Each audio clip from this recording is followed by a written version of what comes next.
Noah Webster was born on October 16, 1758 in West Hartford, Connecticut. His family was typical of colonial times. His father was a farmer and weaver, and his mother was a homemaker. Noah and his brothers helped their father with farm work, while his mother and sisters cooked, cleaned, and made clothes for the family. During colonial times, few people went to college, but Noah's parents gathered up all the money they could just to send him. In 1774, 16-year-old Noah left for New Haven, Connecticut to attend Yale, Connecticut's only college. After he graduated in 1778, Noah decided that he wanted to study law.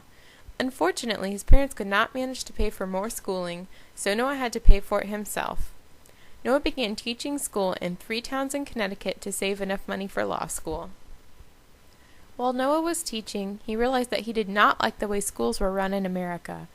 Schoolhouses were often crowded, had little resources, hired inexperienced teachers, and their out-of-date textbooks were from England. Noah believed that because America was no longer under English control, Americans should write and learn from their own textbooks. He believed so strongly in this that he wrote his own textbook in 1783 called A Grammatical Institute of the English Language.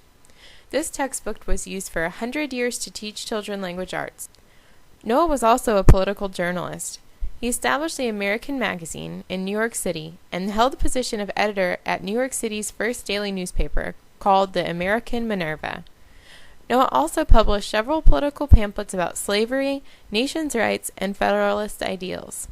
However, in 1789, Noah's main goal became to improve American English. Noah continued to write textbooks for schools, but now he had a new project, creating the first American dictionary. Noah thought that all Americans should pronounce, spell, and use words in the same way. In Noah's dictionary, he changed some spellings of English words into American versions like color, changed to color.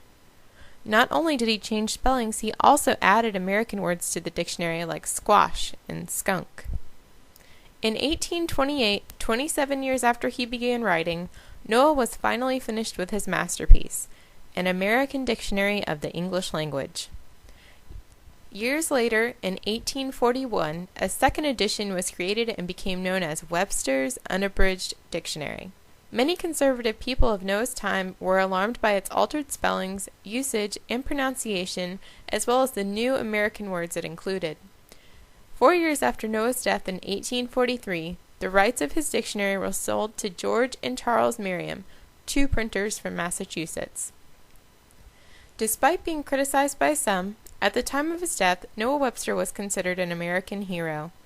Although his original dictionary has been through countless revisions, Merriam-Webster's dictionaries still remain dominant on bookstore shelves almost 200 years later.